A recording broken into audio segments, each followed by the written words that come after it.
Vamos a proceder inmediatamente a invitar a nuestros panelistas a que se integren. Las preguntas las vamos a hacer nosotros para tratar de ganar un poco de tiempo.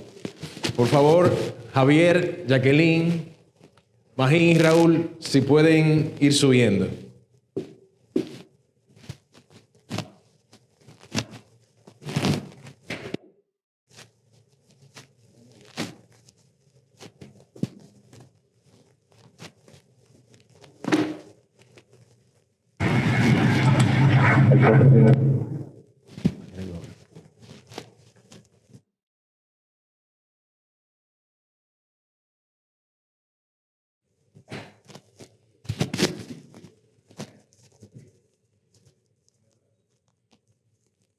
Bien, creo que después de todos estos datos y de la situación que hemos venido viviendo en los últimos días, nos quedan muchas preguntas de las cosas que han sucedido y de lo que potencialmente pudiera ser el desenlace.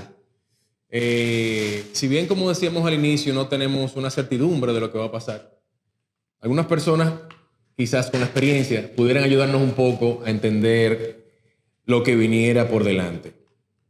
Vamos a empezar con Jacqueline. A ver, Jacqueline,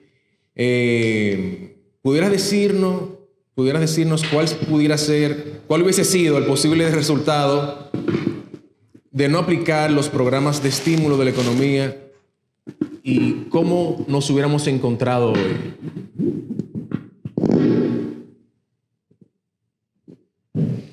Mire, muy buenos días. En primer lugar, pues gracias por la invitación al evento y gracias obviamente por todos los participantes que están todavía pues atentos, como todo el mundo, a qué es lo que nos espera. Cuando hablamos de los estímulos, en el caso de República Dominicana, son varios estímulos, ¿verdad? Por un lado, obviamente, que están los estímulos fiscales, los estímulos monetarios, estímulos a la familia, estímulos a las empresas, las exenciones fiscales que se han aplicado o los retrasos en pago, la flexibilidad que ha tenido la política fiscal e inclusive, y obviamente por mi rol en este momento, la flexibilidad que se ha tenido en lo que es la gestión del manejo de no residentes llegando a República Dominicana cuando nos comparamos con el resto de la economía, yo lo catalogaría dentro de una parte del estímulo también, porque ha sido, yo creo que una política integral. Y entiendo que en el caso dominicano se ha actuado como en muchos países donde estos estímulos fueron muy fuertes al inicio y se fueron adaptando y se fueron reforzando sectorialmente a medida que la economía los requirió.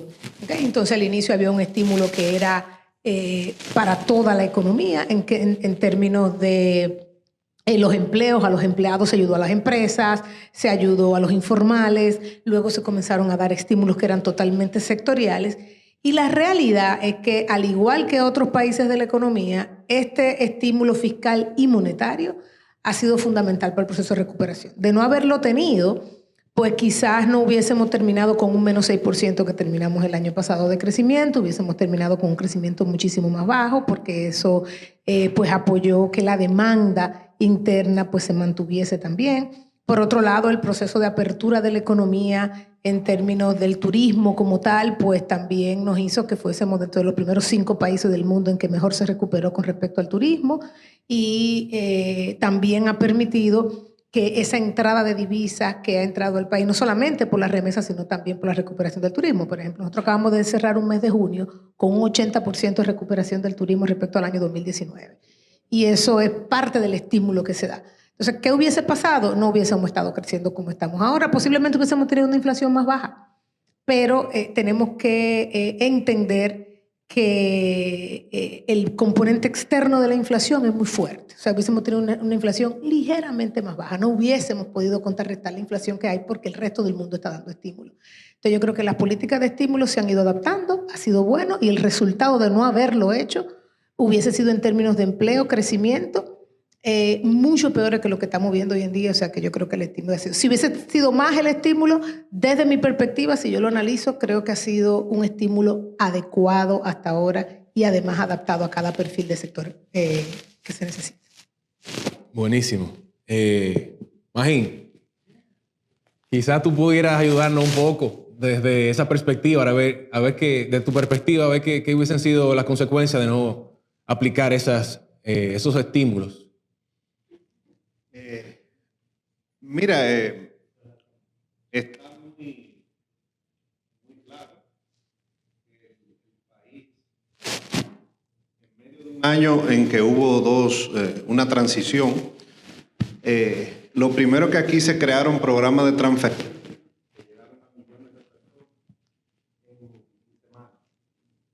En algunos casos, cuando no se tenía el registro de beneficiarios, se dio ayuda a través de la cédula.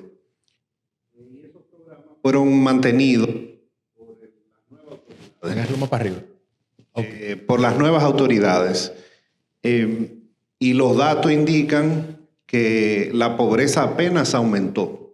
Los indicadores de pobreza general y pobreza extrema, publicados ya por el Ministerio de Economía. Contrario a la crisis del 2003-2004, en que la pobreza extrema se duplicó y la pobreza general aumentó casi 20 puntos. Y contrario a esa crisis, en que nos tomó más de 10 años volver a los niveles pre-crisis bancaria en los indicadores sociales, probablemente este año o el próximo estemos a los niveles pre-COVID en indicadores sociales. Es decir, que ese déficit fue bueno en ese sentido porque claramente ayudó a evitar un problema social mayor. Yo diría que es realmente una muestra de que las políticas públicas funcionaron en el caso dominicano. Otra muestra, yo creo que de la fortaleza de la economía es el rebote que estamos teniendo y que es muy característico de la economía dominicana. Tal vez somos más diversificados que las economías de la región, pero siempre que hay una crisis, al año siguiente rebotamos rápidamente. En el 90-91 hubo una gran crisis, en el 92 crecimos 11%. Después de la crisis bancaria 2003-2004 crecimos 9,5% durante 2 años. Después de la crisis de la deuda en el 84 también crecimos 8-9% saliendo de la crisis. O sea, la capacidad de recuperación de la economía es buena. Y este año estaremos creciendo cerca de 10% después de una caída importante, la segunda más grande desde que se llevan datos del crecimiento en el país. Evidentemente, yo soy como el Chavo, ¿verdad? Que termino en el tema fiscal siempre. O sea, él sabía del elefante y terminaba... Le preguntaban de la jirafa y terminaba en el elefante. Pues, yo termino siempre en el tema fiscal. Y como lo dijo Raúl, que tiene ya años viniendo al país, y siempre terminaba sus presentaciones diciendo que hay un problema estructural.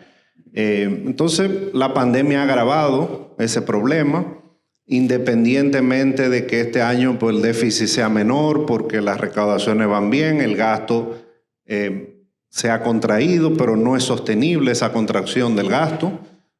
La inversión probablemente termine en menos de 2% del PIB, aunque parece que se ha empezado a acelerar ahora, pero aún si se ejecuta lo que está en presupuesto sería un nivel de gasto en infraestructura que no da para nada.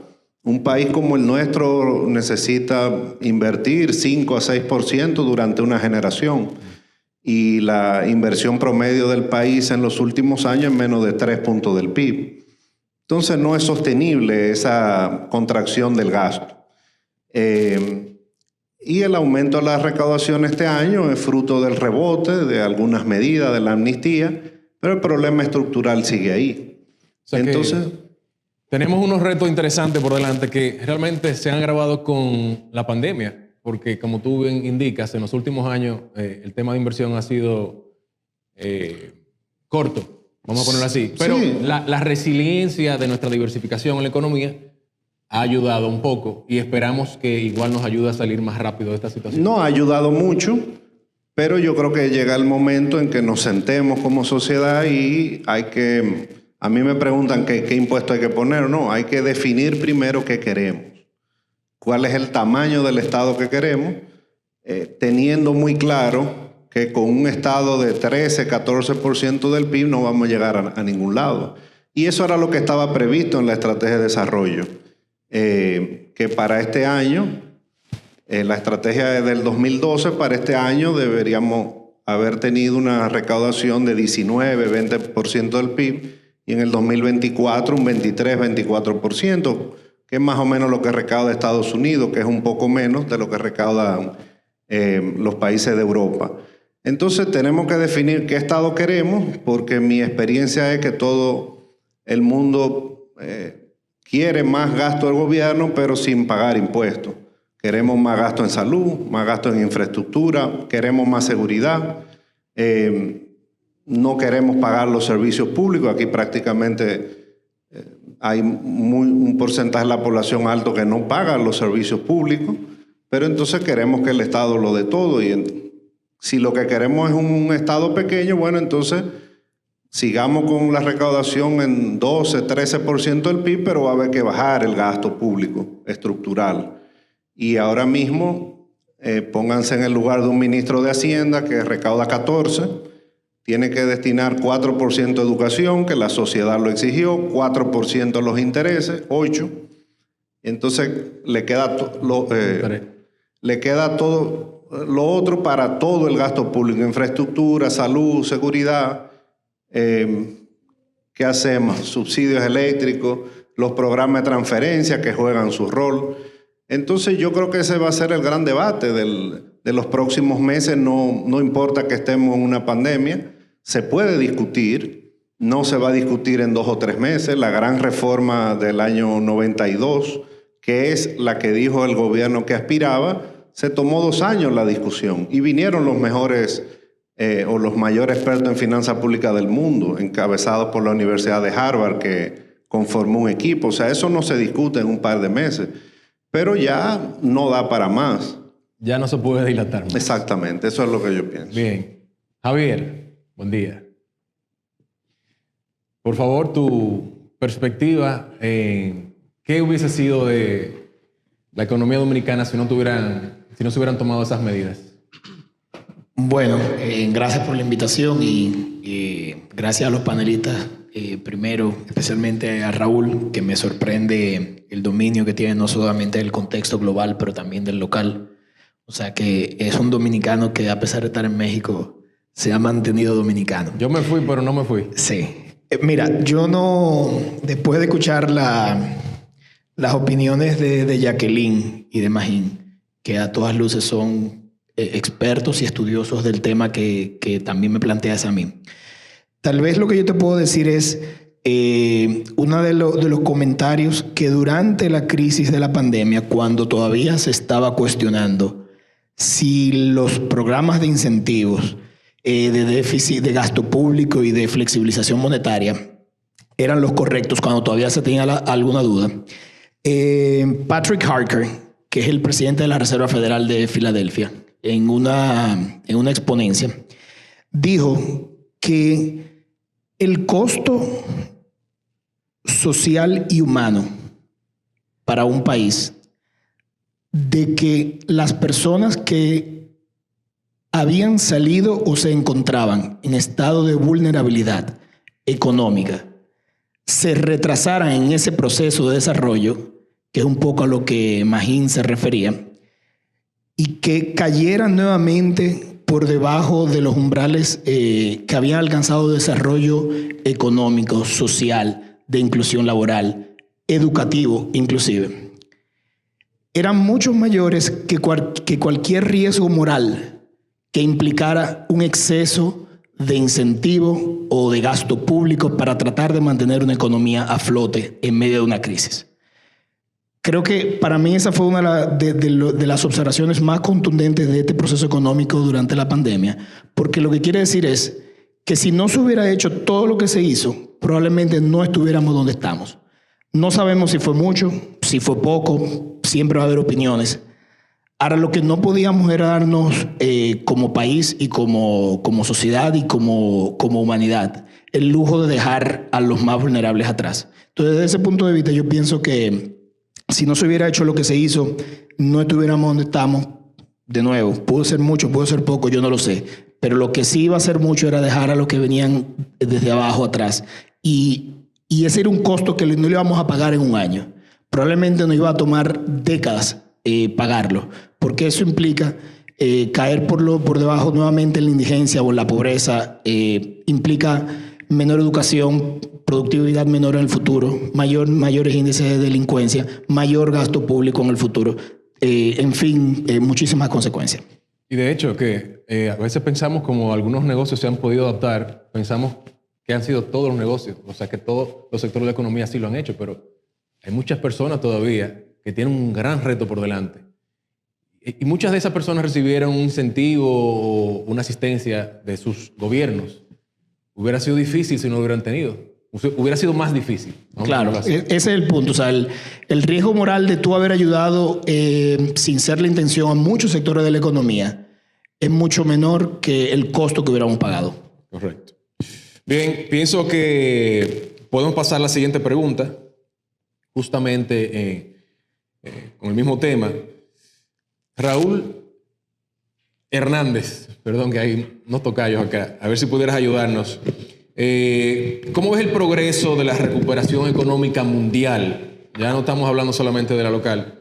Y las consideraciones macroeconómicas, financieras y sectoriales. Bueno, primero buenos días a los que están acá. Una actividad bastante interesante, Raúl, con su ponencia. Mira, el tema de la recuperación en este contexto también sin precedentes, estadísticamente es más fácil de conversar. Estamos en una etapa de rebote que se caracteriza por una aceleración hacia la tendencia que tenía el mundo y tenían los países previo de la pandemia. Corregimos, tenemos que acelerar para ponernos en ese camino otra vez. Aquí un tema de este año, el mundo se está caracterizando por ese fenómeno de recuperación y repunte estadístico, y como menciona Raúl, vemos un mundo que va a crecer alrededor de un 6, Estados Unidos alrededor de un 7, Dominicana mismo en algunas estimaciones hablándose de hasta un 10%. Yo tengo un poco más de preocupación para este 2021 y 2022 con el tema inflacionario. Sigo mucho el tema de la curva de futuro de ciertos commodities. Por lo general, todas las lecturas te hablan de un 2022 ya en normalización, pero cada mes que actualizamos esa curva para mirar, nos encontramos con una sorpresa, que la parte corta está en un nivel más alto que lo que establecía el mes anterior. Entonces, sí es cierto que hay unos cuellos de botellas, hay unos cuellos de botellas que pueden ser un poquito más largos que los estimados. Y con el tema dominicano, cuando intentamos hacer un ejercicio parecido al que uno de los que presentó Raúl, que miramos los flujos de inflación mensuales para quitarle un poco la contaminación anterior. Estamos mirando bastante meses de inflación de en torno a 0.60, 0.70 mensualmente aquí en Dominicana. Cuando yo agrego hacia adelante lo que queda de año, y aún quitando el fenómeno estadístico, estoy hablando de una inflación de final de año de un 6,5 en algunos casos.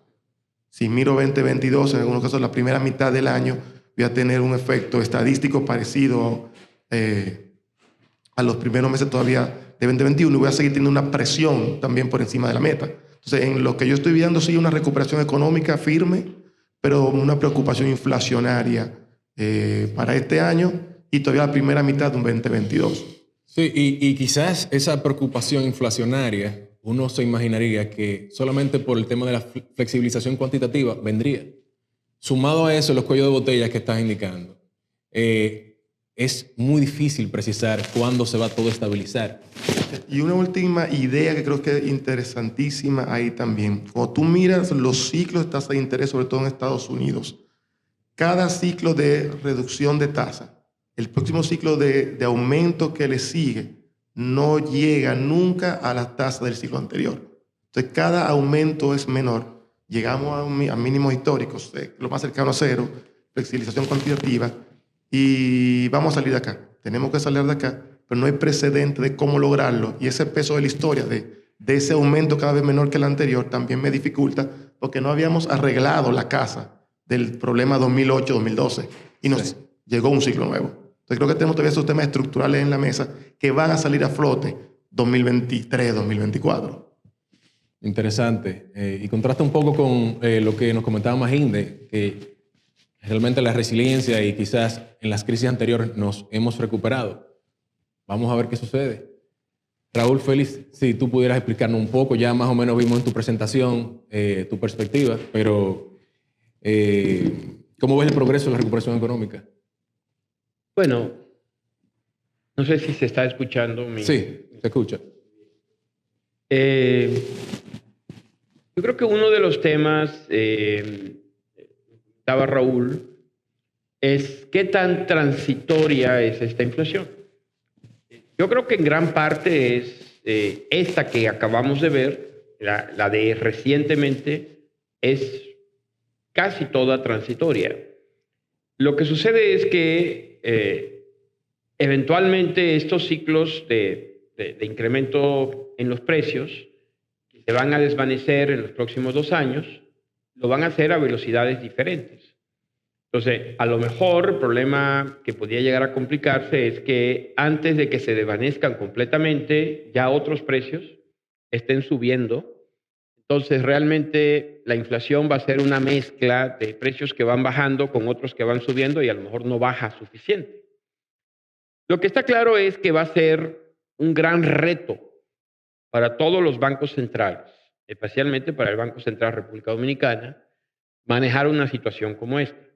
Hasta ahora, mientras la Fed no esté tomando acciones de restricciones monetarias, la situación es relativamente fácil de manejar.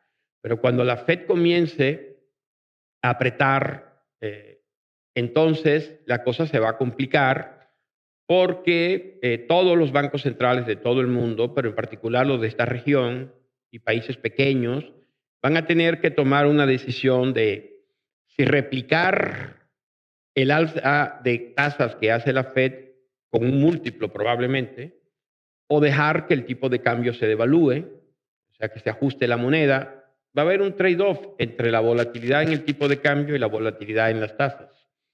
Es algo a lo que los mercados financieros deben comenzarse a preparar, porque eso va a venir inevitablemente. Yo creo que República Dominicana tendrá que modificar su política monetaria probablemente a finales de este año, desde luego el próximo año. Entonces, bueno, ¿cómo lo van a hacer? Es uno de los grandes factores de incertidumbre. Yo creo que República Dominicana ha hecho bien. Me llamó mucho la atención lo bien que se han comportado los mercados. El tener un déficit de casi 8% del PIB, pues es un déficit de gran magnitud en una economía con debilidades fiscales en la recaudación y que se haya podido absorber sin una presión en los mercados financieros. Sin duda hubo un trabajo del Banco Central para acomodar eso. Entonces, todas esas combinaciones macro, esos equilibrios que se han hecho bastante bien y que yo debo reconocer que felicito a las autoridades por la forma como lo hicieron, pues ahora hay que trabajar en un entorno que será diferente, que plantea retos de carácter cíclico, o sea, cómo coordinar la política monetaria fiscal en esta nueva fase que se va a dar a finales de año y al mismo tiempo abordar el tema estructural. Ese es el gran reto que yo veo hacia adelante, pero excelente los resultados que menciona Magín, de que no ha habido un aumento de la pobreza, no se ha retrocedido en términos de los avances sociales que ha tenido el país, y el gran reto es eso, que no se retroceda, que realmente sigamos avanzando y que regresemos a una República Dominicana que, como vi en las gráficas, es de los países de América Latina que ha mantenido un crecimiento constante, pero no solo eso, sino que haciendo su brecha contra los países desarrollados. Me parece que fue el mes pasado, en mayo, donde comenzaron a fluctuar las tasas del bono a 10 años en Estados Unidos, en la Reserva. Nosotros, como país, somos emisores también de bonos. Si sucede ese incremento de tasa del bono a 10 años que se espera, sería interesante ver la reacción de los bonos de los países emergentes también. ¿Cuál sería? Mira, Yo creo que hay temas importantes. Por ejemplo, Colombia, ustedes saben, intentó una reforma fiscal, fracasó. Y las calificadoras de crédito actuaron inmediatamente. Bajaron la calificación de Colombia, que le había costado un enorme esfuerzo haber alcanzado el grado de inversión. El impacto en los mercados no ha sido tan grave, o sea, aún habiendo perdido el grado de inversión, no ha habido un impacto tan dañino para Colombia, en parte porque hay mucha liquidez. Entonces, con la abundancia de liquidez que hay, la gente busca rendimiento, pero esa liquidez se va a ir reduciendo.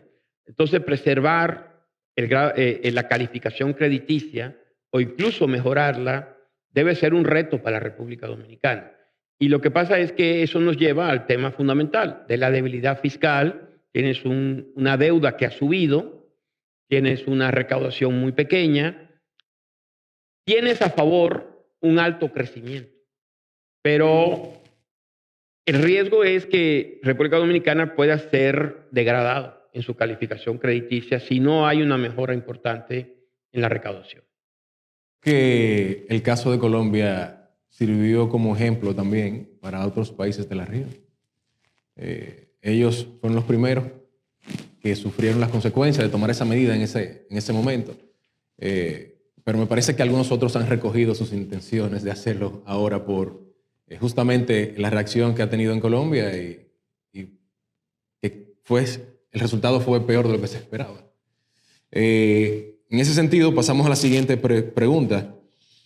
¿Hasta qué punto resulta sostenible mantener deudas monetarias, fiscales y financieras de esta naturaleza en este escenario? ¿Qué tan importante es la sostenibilidad? Jacqueline, si pudieras arrojarnos un poco de luz, por favor. A ver, para entender la pregunta, tú dices, mira, tenemos este escenario y evidentemente ha salido el problema de la deuda de República Dominicana que ha ido creciendo, la debilidad estructural fiscal y una política monetaria que ha acomodado, que en el contexto actual con un Estados Unidos imprimiendo, o sea, con un Estados Unidos con mucha liquidez que se ha depreciado y por ende República Dominicana ha podido aprovechar eso para apreciarse un poco con mucha remesa. Ante una reversión de todo eso, ¿cómo es que nosotros vamos a seguir de manera sostenible? Exactamente. ¿Verdad? La sostenibilidad de estas medidas. Yo creo que eso es una discusión muy vieja, ¿verdad? En primer lugar. Es una discusión muy vieja y el cuándo es interesante, porque nosotros tenemos 15 años diciendo que el cuándo es en los próximos 3 años. ¿Verdad? O sea, que nosotros no aguantamos 3 años más sin que esto se descalabre. La realidad es que la República Dominicana, como hace 5 o 6 años, se encuentra en una situación, si tú me preguntas a mí, fiscalmente muy vulnerable, y eso estamos clarísimos, porque cada vez más, y voy a explicar la vulnerabilidad como un círculo vicioso. A medida que pasa el tiempo, tu espacio para invertir, para hacer inversión pública, cae, y lo estamos viendo. Y por ende, tu capacidad de impactar a la sociedad cae, ¿verdad? La vulnerabilidad de nuestras finanzas públicas, comenzando por las finanzas públicas, viene porque entonces el Estado se vuelve cada vez menos capaz de impactar la parte social e impactar la parte privada. Entonces comienza todo el proceso de degradación de riesgo país. Y con eso entonces comienza a reducirse el crecimiento potencial. Y con eso comienza a aumentar la desigualdad. Y con eso comienza a tener una debilidad no solamente fiscal, sino social estructural. Y con eso, entonces, lo que estamos viendo en otros países. Hoy estamos mucho mejor relativamente en términos de lo que es la estabilidad política social que la región. Hoy en día República Dominicana brilla cuando tú ves lo que está pasando en Chile, la estrella de América, cuando tú ves lo que está pasando en Perú, también cuando tú ves lo que está pasando en Colombia, cuando tú ves lo que está pasando en Centroamérica. Entonces nos encontramos como en una situación de una oportunidad increíble. Increíble, ¿por qué? Porque muchos inversionistas han comenzado entonces a mirar a República Dominicana. No necesariamente porque seamos mejor que el resto, sino porque el resto está peor. Yo creo que eso es un punto de oportunidad que nosotros no podemos desaprovechar. Entonces, en ese sentido, trabajar la parte fiscal es todavía más relevante. Te voy a poner un ejemplo. Si nosotros, que tenemos una estrategia hace mucho, pudiésemos ser investment grade, el cambio que hay radical en términos de los costos de financiamiento que tenemos como economía es una cosa brutal. Imagínate la cantidad de fondos que hay allá afuera que no llegan a República Dominicana simplemente porque nosotros no somos grados de inversión. Entonces, el nivel de liquidez que va a venir de fuera sería impresionante. Y con eso, la cantidad de inversiones, generaciones de empleo, crecimiento económico, etcétera, etcétera, etcétera. Ahora, eso depende hoy crucialmente de esa parte monetaria y fiscal. Si tú me dices a mí, Jacqueline, entonces si no hacemos reforma fiscal, obviamente la parte monetaria no va a poder seguir, porque lo que está pasando en la parte monetaria es un reflejo de hacer el balance de lo que está pasando en la parte fiscal. Entonces tú dices, ¿podemos seguir 5 años más? No, pero obviamente vamos a poder seguir 5 años más con el nivel de degradación y de reducción de impacto que va a tener la política macroeconómica. Entonces, lo que yo te digo es, estamos en un punto ideal para llevar a cabo esa reforma, aunque a Magín quizás le gustaría que duraran 2 años más, pero estamos en el momento ideal para comenzar a dar ese paso de cara a aprovechar el momentum que tiene República Dominicana hoy. Y no te incluí México ahorita, que también está pasando, aunque ahí charlando con Raúl, tú dices, bueno, la gente desde fuera lo ve peor de lo que realmente es, pero no es el México que podría ser si tuviese, digamos, otra gestión política y social. Entonces yo creo que estamos en un momento, aguantamos 3 o 4 años más sin que esto explote, o la diversificación es fantástica en el caso dominicano. Y ahora, como dice Magín, en la última parte me voy a ir a lo que me compete, que es el sector turismo, ¿verdad? Claro que sí. Y te voy a decir algo. En el caso de las inversiones turísticas, lo que estamos viendo ahora mismo es un revuelo importante. El reinicio de todas esas operaciones que se detuvieron el año pasado. Estamos hablando de unas 20,000 habitaciones de aquí a los próximos 5 años, eso en el sector turismo. El sector turismo ahora, obviamente, como le había dicho, está creciendo muchísimo a nivel de llegada. Una depreciación, una redepreciación eventual del tipo de cambio inclusive impacta positivamente al sector. Entonces, cuando tú lo ves desde la perspectiva de ese sector particular, es muy interesante y estamos sintiendo esto que yo te estoy diciendo. Gente cadenas hoteleras que ya tenían inversiones aquí, que tenían inversiones programadas para Centroamérica, que están viniendo y se sientan conmigo y me dicen, no, yo la quiero hacer en Dominicana. Yo quiero ver esos nuevos polos turísticos que ustedes están desarrollando. Entonces, obviamente, la ley de alianza público-privada te puede ayudar en ese tema fiscal un poquito, no demasiado. Te puede ayudar un poquito, no demasiado. Y yo creo que si no tenemos una reforma fiscal el año que viene, lo ideal para ir caminando hacia ese investment grade, para aprovechar el momentum, es que la podamos implementar en el año 2023, a pesar de que quizá no sea políticamente correcto.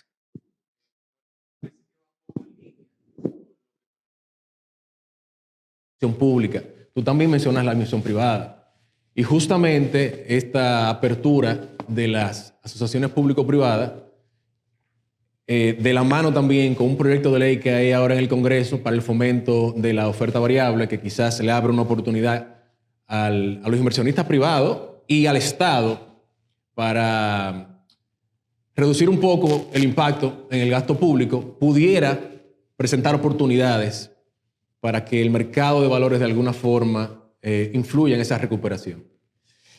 Javier, la misma pregunta para Jacqueline. ¿Entiendes tú que resulta sostenible o hasta qué punto mantener estas medidas de flexibilización?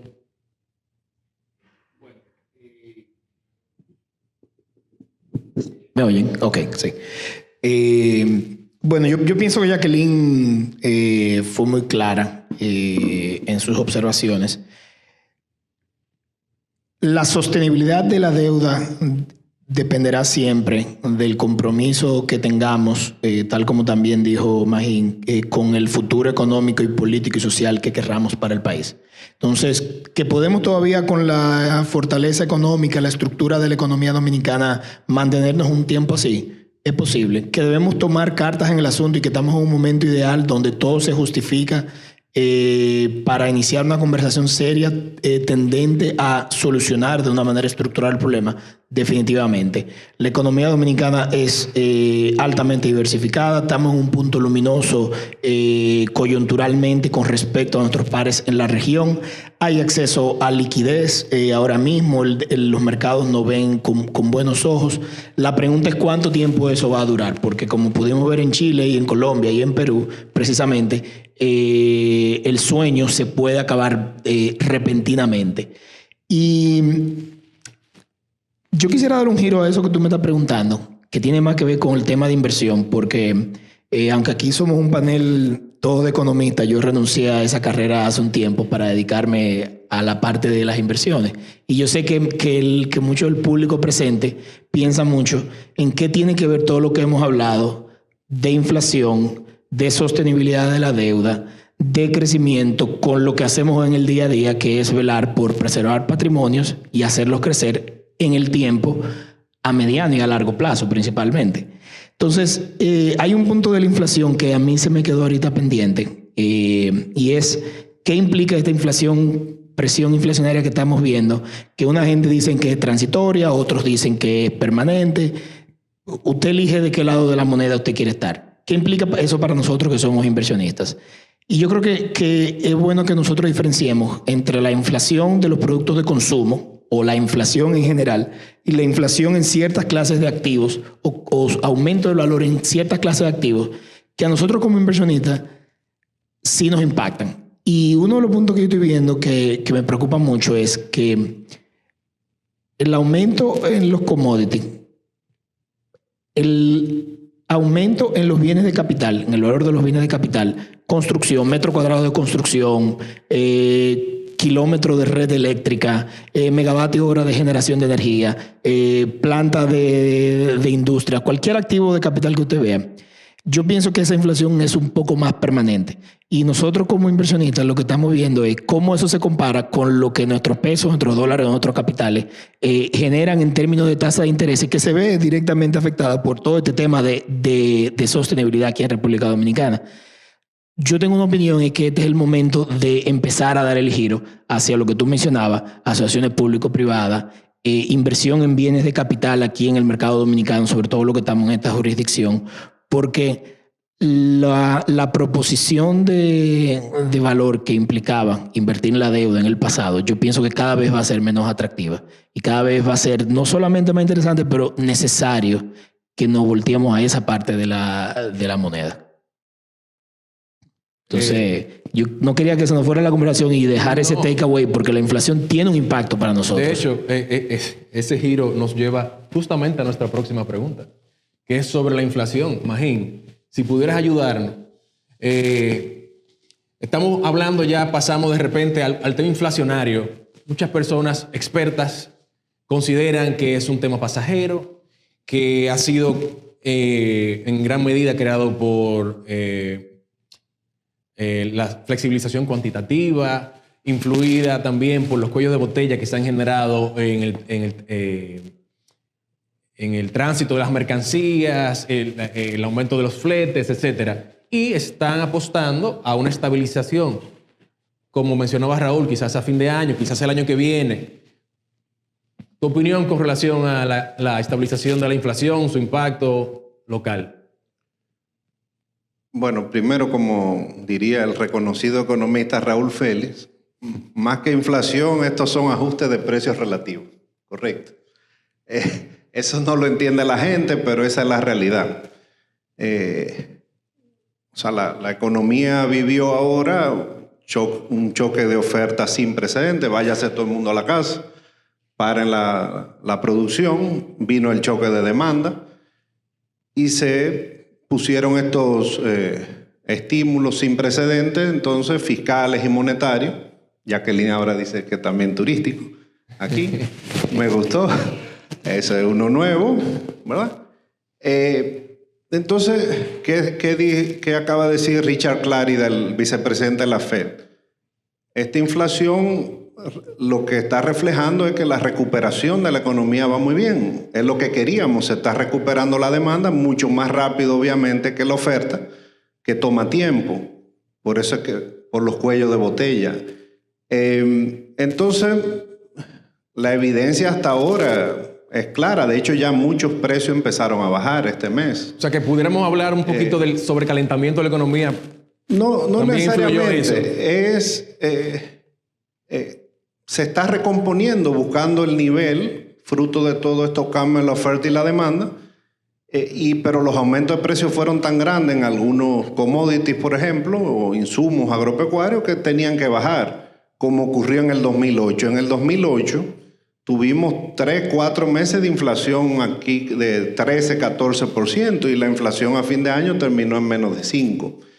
Entonces, por eso es que todos los analistas, incluyendo el profesor, coinciden en que esta parte es transitoria. Por la recomposición de los mercados. Y aquí, que yo obviamente no plagié, sino que adopté el método del profesor para la inflación dominicana, hicimos el cálculo y también nos da que la inflación, que fue de 10,5 en mayo, cuando uno aplica algunas técnicas estadísticas para quitar el efecto rebote, te da que la inflación, eliminando eso, es 5 y algo. 5.8 creo, eliminando el efecto rebote porque el año base, al igual que en la actividad económica, fue muy bajo el año pasado, entonces hay un efecto también rebote. O sea, esto era esperado que iba a subir. También nosotros nos acostumbramos 10 años a tener inflación de 2,5%. O sea, 10% no necesariamente es alto. Yo no digo que es un programa de televisión, sino la gente está sintiendo el aumento de precios, pero no es una inflación monetaria alta, es que es 3 o 4 veces más de lo que el país vivió, porque realmente aquí la inflación fue bastante baja en los últimos 8 o 9 años. Entonces, habiendo dicho todo eso, por eso es que uno concluye en que es un tema transitorio y en los próximos meses la inflación debe converger más a la meta. Y en algún momento, como ha dicho Janet Yellen, o sea, tenemos las herramientas. O sea, y te lo dice ella, que fue la jefa del Banco Central, que ahora están haciendo. O sea, vamos a equivocarnos dando un paquete fiscal de más, eso es lo que ella dice, porque estoy segura de que la FED tiene las herramientas. Y si la inflación pues se torna más permanente, también se tomarán medidas fuera, pero aquí también están las herramientas.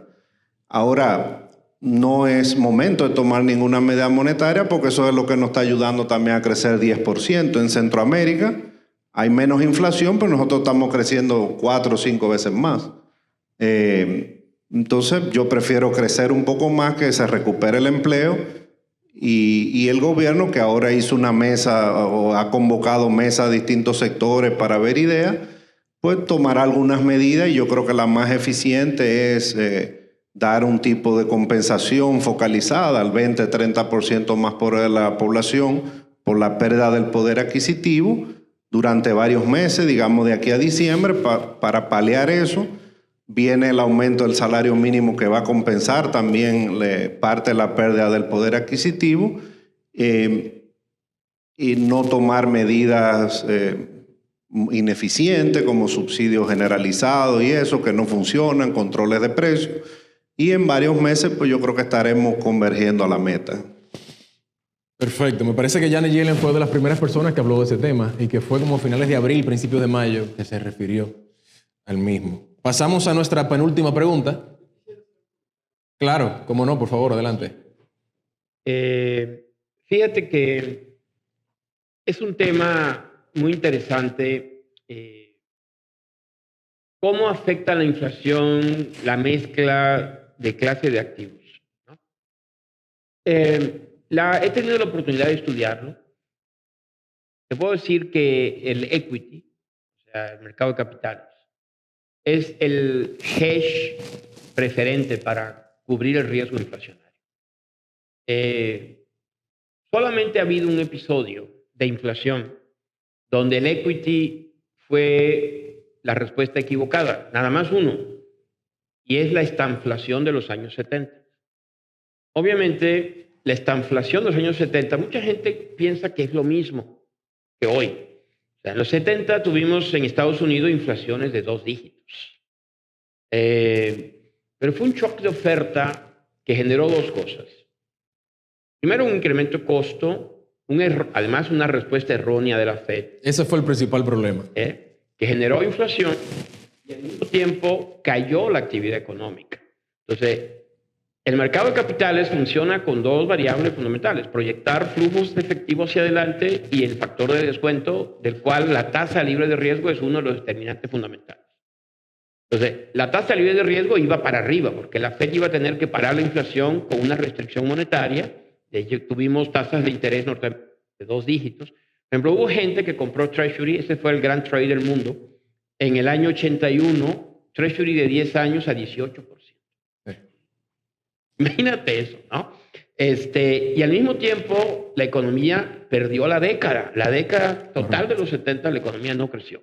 Ahí el equity se llevó la peor parte, porque no había crecimiento de flujo y iba a partir factor de descuento para arriba.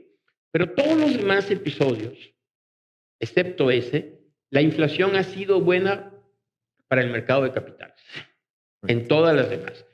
Entonces, en los años 70, invertir en commodity fue la mejor inversión que pudiste haber hecho. Pero yo no estoy en contra de invertir en commodities. Yo creo que en todo portafolio hay un espacio para el commodity, como lo hay uno para el Bitcoin, ¿no?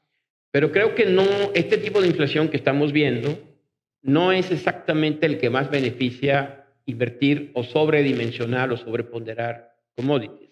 Creo que lo que hay que ponderar es inversión al capital variable. Y bueno, República Dominicana no tiene un mercado tengo entendido, de capital líquido, pero el mercado de capital privado existe, ¿no?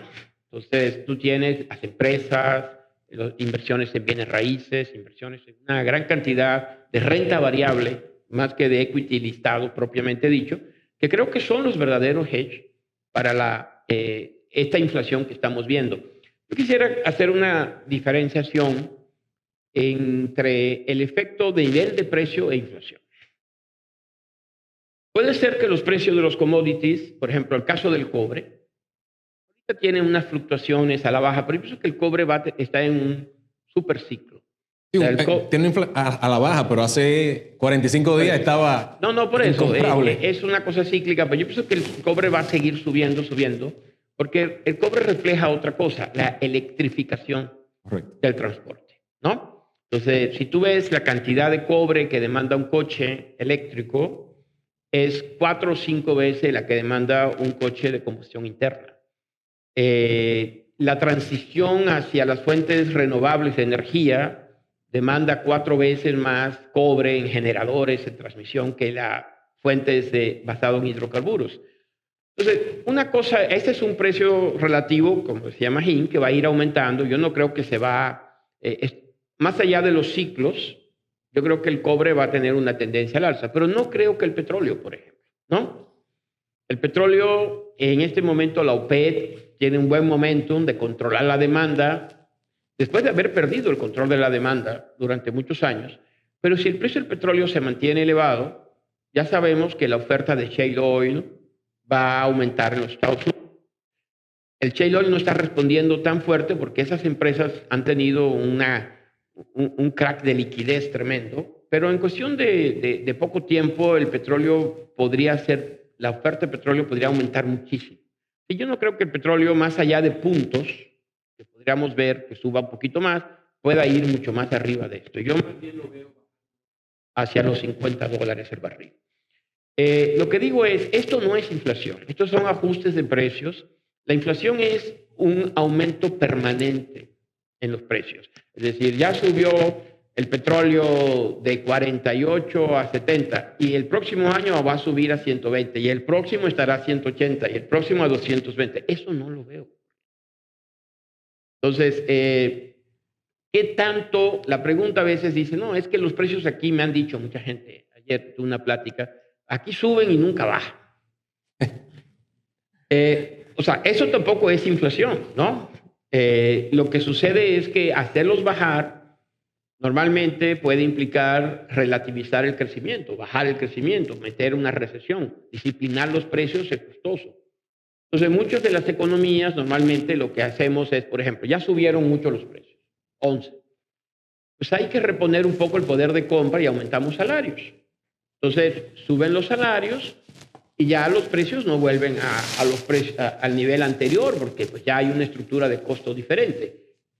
Es decir, yo creo que va a haber eso. O sea, si viene un aumento de precios, de salarios aquí, pues obviamente no van a regresar los precios que teníamos previo al COVID.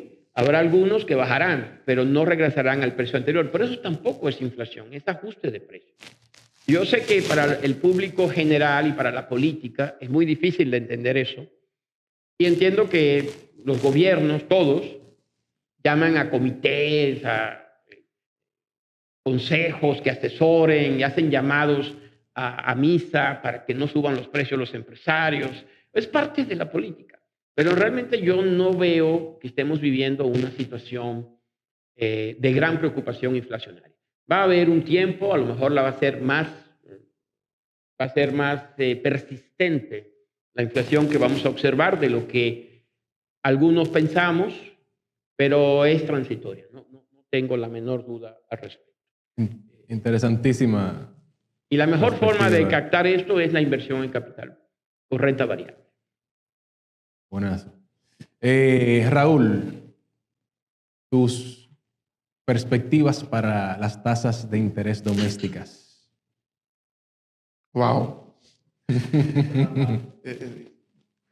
Bueno, la inflación. Mentira. La lombriz. No, miren, las tasas de interés también, como uno de los precios que va a reflejar este cambio en la economía dominicana, van a ir más temprano que tarde normalizándose. Aquí, como el resto del mundo, se aprendió de la crisis de 2008, por lo menos los bancos centrales, a actuar duro, rápido y de forma coordinada. Se emitió más liquidez en los 3 meses de inicio de pandemia, mayo, julio. Los balances de los bancos centrales se abrieron más en esos 3 meses que en 14 meses de la crisis del 2008. Entonces aprendimos a hacer la tarea de darle al mercado liquidez. Ahora comienza un proceso más gradual de ya terminada esa etapa de contracción, comenzando la etapa de recuperación, normalizar la demanda de liquidez, que hoy estos niveles que en otro momento sin precedentes, un tiempo atrás, y a ver puede hablar más ahí, cuando uno veía 20,000 millones de pesos en liquidez overnight, sabía que venía una emisión para recogerla. Hoy estamos tranquilos con 80,000 millones. Entonces, eso tiene que comenzar a desaparecer para que, vamos a decir, estructuralmente los fundamentos comiencen a ser más sólidos de un aumento de tasa de interés a nivel doméstico. Sí hay, por cualquier lado de estimación, de metodología de valor en riesgo que tú le pongas a cualquier sistema, los niveles actuales no son sostenibles. La tasa de interés pasivas promedio de la banca, tenemos 10 meses en el terreno negativo en tasas reales.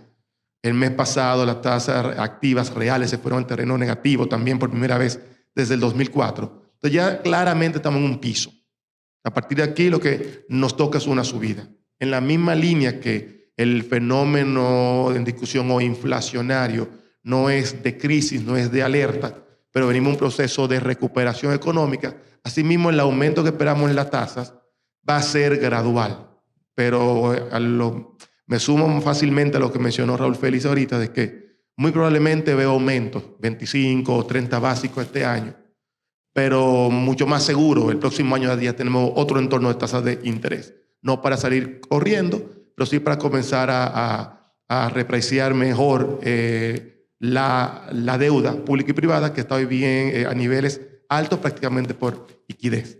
Más de ahí, más difícil de ver, y realmente aprovechando un poco estas oportunidades y esta liquidez, estaría en la parte de explotar más creativamente el tema de oportunidades del lado privado y del lado del capital, porque hoy en día la rentabilidad en el lado de renta fija está muy, muy compleja para encontrarla.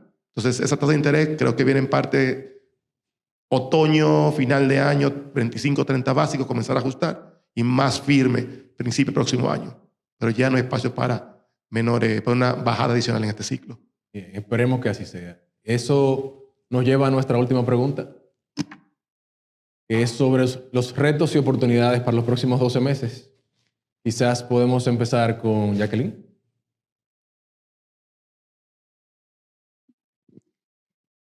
Como esta es la última pregunta, yo tengo que felicitarte. Voy a decir algo, pero lo tengo que decir, lo tengo que felicitarte.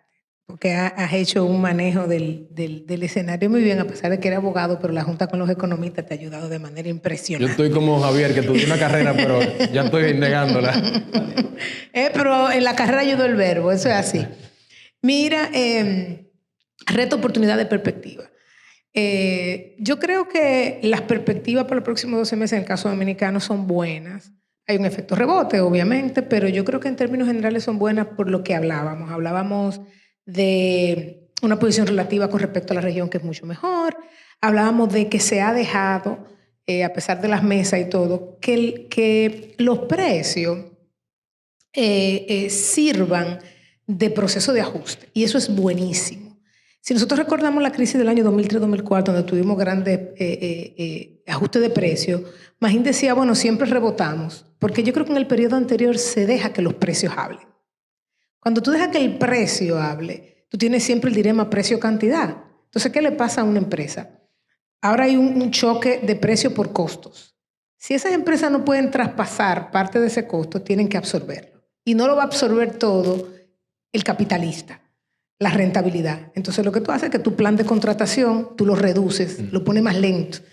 Y obviamente, pues eso tiene un efecto en la demanda agregada. Entonces, ¿qué tú prefieres? ¿Tú prefieres que hagamos un ajuste precio hacia arriba, cantidad hacia arriba, o tú quieres que hagamos el ajuste precio hacia abajo, cantidad hacia abajo? Y cuando tú haces ese efecto cantidad hacia abajo, regularmente sufre el más pequeñito.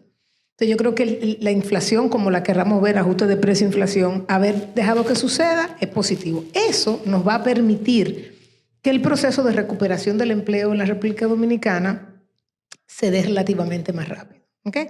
Entonces, por un lado, yo creo que en los próximos 12 meses a nivel de crecimiento económico hay una perspectiva relativamente buena. Vuelvo al turismo, a nivel del turismo hay una perspectiva espectacular. Nosotros tenemos al mes de junio una recuperación de un 53%, enero-junio respecto a enero-junio del año 2019, de un 53%. Si yo llevara todo eso hasta final de año, que creo que va a aumentar, estamos hablando de una llegada final de unos 4 millones vis a vis con unos 6 millones de turistas. Y entonces ahí tú dices, bueno, mira, yo quizá termino con eso, el efecto en divisas que eso puede tener, el efecto en ocupación hotelera que eso puede tener a medida que los hoteles abren, se recuperan, hay más ocupación, hay una reinversión de utilidades. Sabemos que en República Dominicana el efecto reinversión de utilidades sobre la inversión extranjera es alto. Entonces, bueno, tú vas a tener eso. Si se comienzan a concretizar algunos proyectos de alianza público-privada, a lo cual se le está dando mucho apoyo, también vas a tener una perspectiva positiva ahí. Llegada de nueva inversión extranjera, yo creo que también vamos a tener un nivel positivo ahí. Yo estoy igual que Raúl, segurísima de que va a tener que venir un ajuste de las tasas de interés, porque sabemos que cuando las tasas de interés son negativas, como estamos ahora, lo que hay es una redistribución de la renta desde el que ahorra hacia el que toma prestado, ¿verdad? Y ese mismo ajuste de la inflación, esa tasa de interés negativa, es lo que han dejado que la cartera bancaria ya comience a recuperarse, que la demanda agregada comience a recuperarse. Y en ese sentido, cuando veamos converger un incremento de las tasas de interés hacia el año que viene, entonces yo te diría que en un entorno dentro de 18 meses sí tenemos un reto de dónde que vamos a sacar el crecimiento y cómo es que nosotros vamos a crecer. A nivel de la inflación, creo que esa inflación va a converger. Como dice el profesor, yo no veo un tema en los niveles de inflación, no veo un tema en los temas de tipo de cambio demasiado fuerte. O sea, yo creo que vamos a volver, ahora se está apreciando, vamos a volver a una tasa de depreciación en el orden del quizá hasta más saludable, 4 o 5%, lo cual es buenísimo para los sectores transables, para el sector exportador. Y con la negociación de salario, pues también entonces vamos a tener nuevamente una redistribución de la renta que va a ayudar con el nivel de crecimiento y se va a comenzar a seguir diversificando la economía dominicana. El reto, la reforma. Una reforma que nos va a dar un choquecito al inicio. La reforma no tiene que ser incremento de impuestos, puede ser hasta reducciones de impuestos, como decía Magín, cuál es el país que queremos, hacia dónde vamos, pero definitivamente lo que sí nos va a dar una reforma a tiempo. Es una buena señal para los mercados internacionales, es una posible... A nosotros no nos han degradado en términos de rating, ¿ok? A pesar de que siempre nos miraban, ustedes dependen mucho del turismo y eso es un problema en el proceso del COVID, no nos han degradado. Eso podría ser que nos ayude a acelerar el proceso hacia ser grado de inversión.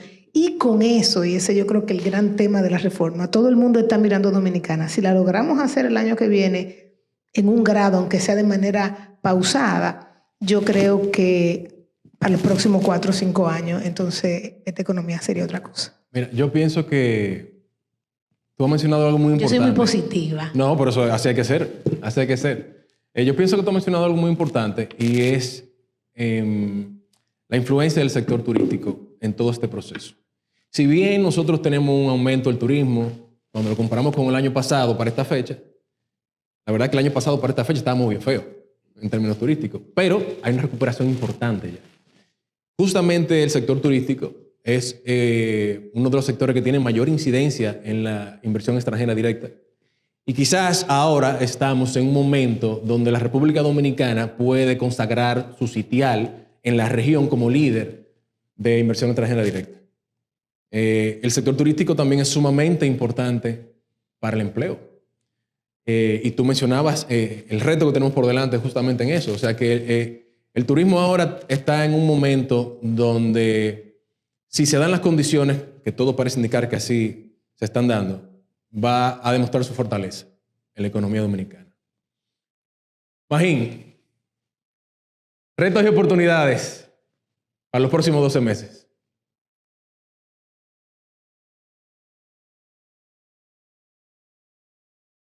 Bueno, el tema fiscal está ahí.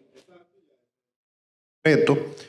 Yo creo que hay cosas buenas y el cambio de gobierno en ese sentido ha hecho que se compruebe algo que uno sospechaba, y es que aquí no hay mucha ideología y eso es bueno. Muchos extremos, diría yo. Entonces hubo un cambio de gobierno, se mantuvo la misma política monetaria, la política fiscal básicamente se mantuvo. Puede haber cambios de forma, pero no de fondo. Y eso es bueno, eso da certidumbre. Significa que ya los partidos políticos, los líderes políticos, respetan las restricciones macroeconómicas, valoran la estabilidad. O sea, aquí no hay un riesgo a la vista de que venga un populista a hacer un desastre. El manejo de la deuda sigue lo que básicamente diseñó por ahí el amigo Cabañas y un grupo hace más de 10 años.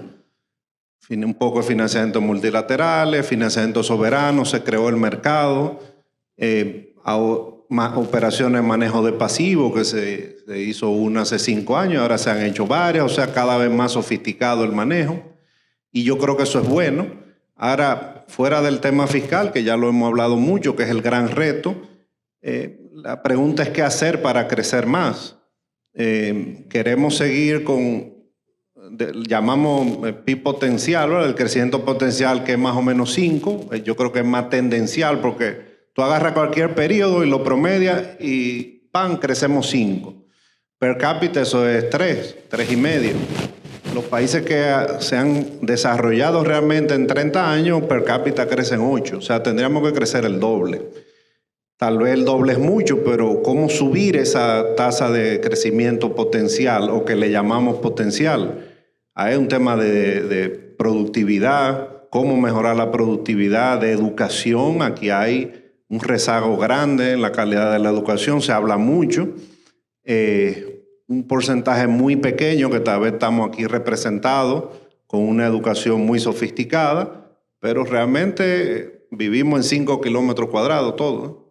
Entonces ahí hay un problema estructural serio. O sea, ¿cómo vamos a subir la productividad, la competitividad de la economía para empujarnos hacia un crecimiento potencial mucho mayor y que podamos en 20, 30 años dar un salto? Y yo creo, como dijo el profesor, que hay que ver qué es lo que pasó en esos países que iban muy bien y se estancaron y se están rezagando, porque nosotros seguimos convergiendo con respecto al producto de las economías desarrolladas. Y cerramos la brecha fuerte en estos últimos 15 años porque crecimos de manera sostenida a tasas altas. Pero eso, Chile, Colombia, venían así de repente en los últimos 5 años, ya se están volviendo para atrás. Entonces, tenemos que evitar, eso no está al doblar de la esquina, pero hay que ver qué pasó ahí y evitar que eso pase aquí porque todavía nos falta mucho. Entonces, ver qué podemos hacer, ese es el gran reto para evitar eso, ver la educación, además ya de temas más tradicionales como el tema fiscal. Bien, interesante. Javier, si pudieras por favor brevemente darnos tu perspectiva sobre los retos y oportunidades para los próximos 12 meses. El elefante, nuevamente. Claramente. Pero yo añadiría a la parte de los retos uno que yo considero que estructuralmente es imprescindible resolver, que es el tema del sector eléctrico. Tenemos una matriz de generación de energía diversificada y con renovables, proyectos de expansión. Tenemos que resolver el tema de la distribución y el pago de la factura eléctrica. Es un tema técnico, es un tema de tarifa y es un tema también social. Entonces yo pienso que si tú me dices hay una sola espinita en el zapato que te impide correr más rápido, yo pienso que si resolvemos el problema del sector eléctrico tenemos la opción de resolver una parte importante del déficit fiscal o si lo queremos seguir corriendo, por lo menos seguir con el déficit fiscal pero invirtiendo realmente en sectores que son extremadamente importantes como la educación, como mencionaba Magín ahora mismo. Ahora, desde el punto de vista de las oportunidades, me alegra mucho que mi comentario anterior coincidiera con la visión y las perspectivas del profesor. Realmente creo que hay muchas oportunidades en República Dominicana todavía, sobre todo para nosotros los que participamos del mercado de valores. Debemos ir migrando consistente e indeteniblemente hacia otros sectores de la economía. Nosotros en el mercado de valores de la República Dominicana estamos muy concentrados en la parte de la renta fija, principalmente gubernamental, y es entendible porque es el riesgo más básico de la economía. Esa ha sido una comida no gratis, pero tal vez no tan cara que hemos tenido durante los últimos 10 años, que debe, si el país progresa y se mejora la calificación crediticia y superamos el reto fiscal, debe de ser un negocio menos rentable. La pregunta entonces, ¿dónde vamos a obtener rentabilidad para los patrimonios que tenemos bajo responsabilidad? Yo creo que en el sector real definitivamente la oportunidad está en irse alejando en la curva de riesgo desde lo más básico que es la deuda pública hacia sectores de más riesgo, pero pasando por esa misma escala. ¿Qué riesgos en el país se parecen más al riesgo país en sí? Valga la redundancia. Bueno, a todas luces la infraestructura pública, el sector de generación de energía, tanto renovable como convencional, los bienes raíces, y dentro de los bienes raíces, los que me conocen saben que yo abogo muchísimo por el sector de mi amiga Jacqueline, que es el turismo, porque pienso que los bienes raíces relacionados al sector turismo no solamente tienen la seguridad y la garantía del activo real, tienen la particularidad de que representan un sector enorme de la economía que estructuralmente defendemos y promovemos todo el tiempo, pero aparte de eso, diversifica un poco el riesgo de República Dominicana, aún estando dentro de República Dominicana. O sea que todo ese sector yo pienso que venía muy caliente, como se dice, en el tema de inversiones hasta el año 2019, valor de los activos subiendo continuamente con el mercado. Tomó una pausa ahora, creo que es el momento de buscar oportunidades en ese sector. Creo que con la nueva ley de APP en el sector de infraestructura pública, no solamente vamos a obtener rentabilidades interesantísimas y preservación del valor de capital en el tiempo, pero vamos a contribuir, que me parece que era Magín que hablaba de los niveles de requeridos de inversión en infraestructura, que en un país como el nuestro debe ser aproximadamente un 6% y estamos muy lejos de ahí. Creo que no solamente hacemos algo que es socialmente responsable para nuestro país, pero también vamos a hacer algo muy bueno por los capitales que nosotros administramos. Y bueno, ya a partir de ahí podemos irnos a cosas un poquito más lejos del riesgo básico, pero yo creo que con esas tres cosas, muy básicamente, en los próximos 12, 24 meses, inclusive 36 meses, hay oportunidades enormes de generar riqueza para el país y progreso para el país, pero también rentabilidad para los patrimonios. Yo creo que tú has mencionado algo muy importante y es el impacto del sector eléctrico. Sí. El sector eléctrico tú mencionaste que es una espinita, pero realmente es una espinita que ha ido creciendo con el tiempo Sí. y que puede perjudicar, y de hecho perjudica, todo el sector productivo de la economía nacional. El problema con las espinas es que si es muy grande, tú te la sacas rápido. Sí. Porque no hay manera de caminar. Correcto. Ahora, cuando es chiquita, ya se mantiene ahí molestándote y persistentemente hasta que se vuelve un problema inmanejable. Sí, sí. Perfecto. Bueno, antes de concluir, quisiéramos aprovechar para agradecer de nuevo a nuestros patrocinadores del evento, patrocinadores Gold, que tenemos a JMB Puesto de Bolsa, a Excel, a Inversiones Popular, a FP Siembra, la Superintendencia del Mercado de Valores y la Bolsa de Valores de la República Dominicana. También tenemos al Depósito Centralizado, Cebaldón. Y ya para concluir sus perspectivas, profesor, continuamos con usted para los próximos 12 meses. Bueno, el balance de riesgo. Lo negativo es que tuviéramos un rebrote. ¿No? Plot twist. Ese es el peor escenario que veo. En la parte positiva, creo que se van a acelerar en algunas zonas, por ejemplo, en Estados Unidos no, porque ya Estados Unidos estamos en la aceleración. Estados Unidos estará entrando a una desaceleración. Pero a Europa todavía le queda quizás un periodo de aceleración adicional. Creo que los países emergentes, sobre todo los de la región que estamos alrededor de Estados Unidos, vamos también un poquito rezagados con respecto a ellos.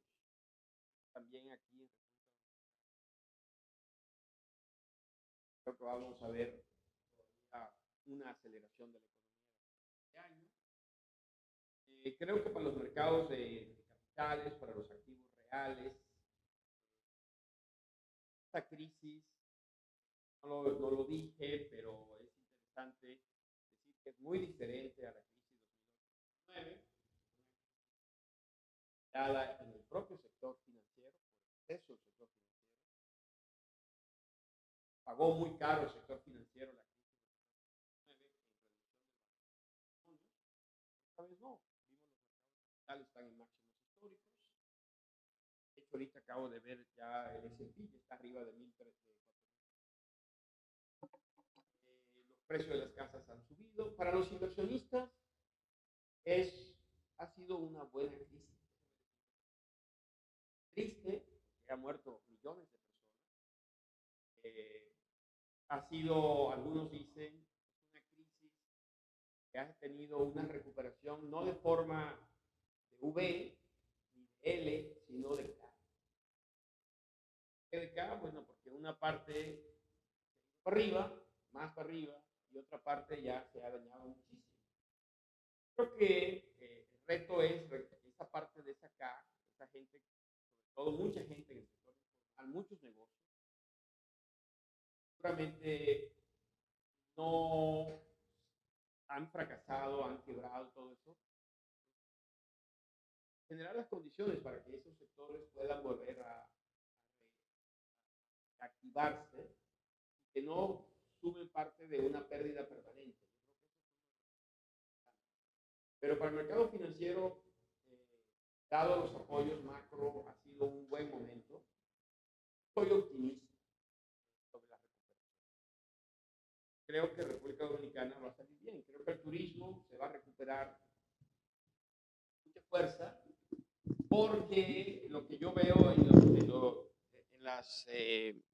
en las encuestas que leo, es que lo que la gente más extraña después del gran encierro de 1 año y medio es salir de vacaciones, ¿no? Y el gasto discrecional, ir a restaurantes, a comer, a los bares, hacer eso, yo creo que es lo que vamos a tener una demanda reprimida que se va a manifestar todavía para el sector servicios. En un primer momento la demanda ha ido al sector manufacturero, ahora viene una gran demanda para el sector servicios y República Dominicana pues es una superpotencia del sector servicios, ¿no? Buenísimo. Antes de concluir, también agradecer a nuestros patrocinadores Silver, Inversiones Santa Cruz, United Capital, Parval y CCI Puesto de Bolsa. Raúl, tu cierre de con broche de oro. Para adicionar pequeños elementos ya prácticamente todo dicho, yo creo que aún mi gran preocupación es esa. Estas 2 últimas olas habrán sido las últimas. Puede venir algo adicional. Estamos en una tendencia para mí firme, pero que puede tener todavía estos elementos cíclicos. Y aún así, yo lo que creo es que de venir o de ser más lento el proceso ya de dejar la pandemia detrás, hay un espacio de reconsiderar lo que es el toque de queda y el impacto que tiene en todo lo que tiene vocación nocturna, restaurantes, bares, actividad social. Es un tema de aglomeración de personas, no necesariamente todos para su casa después de tal hora. Entonces, aún en una tendencia que se tarde más, la normalidad, hay una oportunidad enorme en hacer que esta línea de actividad económica vuelva a operar, con controles, pero vuelva a operar. Y a nivel de servicios, obviamente turismo es lo uno, pero veo mucha oportunidad aquí en el tema de zonas francas de servicio, el tema de telecomunicaciones en general. Veo mucho interés en algunos participantes en Estados Unidos de volver a acercarse y miran Dominicana también como un destino importante nuevamente. Es una franja para volver a ofrecer servicios a Estados Unidos y a otra parte de Norteamérica. Y finalmente, un tercer elemento que creo puede dar una ola adicional a turismo, a bienes raíces acá, sobre todo en la capital, es la vinculación con el tema cultural. Esto es un tema que como actividad económica está muy, muy poco explotado.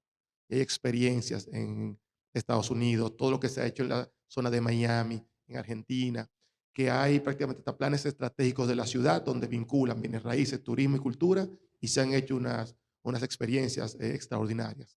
Nosotros tenemos la primera ciudad del continente y nos falta explotar esta y otras zonas con este grado de conexiones turístico, cultural y en inmobiliario también. Con esos 3 me sumo a los temas más estructurales de infraestructura y educación. Sin eso no hay en qué basar un crecimiento a mediano y largo plazo, pero firme en la tendencia.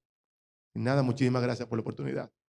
Muchísimas gracias a ustedes, a todos nuestros panelistas por su tiempo y paciencia, al público aquí presente que se ha quedado a pesar de los inconvenientes, al público que tenemos por Zoom, que llegamos a registrar más de 350 personas, y a nuestros patrocinadores. Señores, hemos concluido nuestra actividad. Esperamos que haya sido de su provecho.